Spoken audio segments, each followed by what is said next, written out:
إلا من عارف وين ككوبان عندما ذا صوت الشيء قبل سراج سلاكي شو قبل سافر يلا بتسوي وعوه سيء كابتن وحكي ما دين عدالة درنا وكلسك كهري دولدي محمد سياد بري وان مانتا كتليو قبل دوغوي dad badan baan baa u diraya maanta waxaan baa u dirayaa ciidamadii aan xukuumay jiray ee maanta tukaraq jooga iyo saraakiisha aan saaxiibka ahayn ee maanta tukaraq jooga baa u dirayaa waxa weeye nin ka yimi Hargeysa ka dhisan maayo guri tukaraq wallahi uga dhisanayo billi cid ba iska leh meel lagu dhinto qof ku dhintana baba hay waa tuulo yar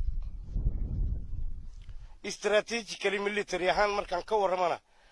meel qof ku dhinto ma aha xaggaasina waa bafarti xaggana waa bafarti cid baan iska leh waxaan idin kula talinayaa oo idin ku baaqaya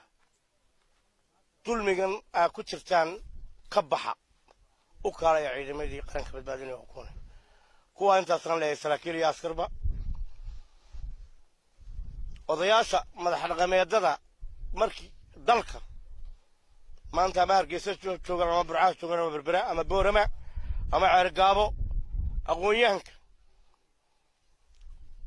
guurtida waaweyn iyaga badbaadin jiray dalka dhirtay u fadhiisan jireen geedkay u fadhiisan jireen waa aragtaan maanta waxa dalka ka jira intaan Muuse Faraal la gelin intaan dalka Faraal la gelin badbaadiya dalka oo ka kaxaya wax waalidiinta waxaan leeyahay caruurtiina yaa ku tabcaysiin ee yar-yarayd underage-ka ahayd jaamiciinta sekondariga ka soo saarteen intaa buugay u wibinayseen maryaa u wibinayseen muuse wuxuu doonayaa inuu dabku shubo dagaalaan dhammaan iyo qiiqaan dhammaan ilaahay baan ugu dhaariyay ka ceshada oo kala baxa iyaga laftooda waxaan leeyahay aqoontii aad barateen halkan ay taallaa midhaheed halkan ay taallaa iskaga kaalay annagaa shaqaysiinin mid ku dheragtan annagaa siinin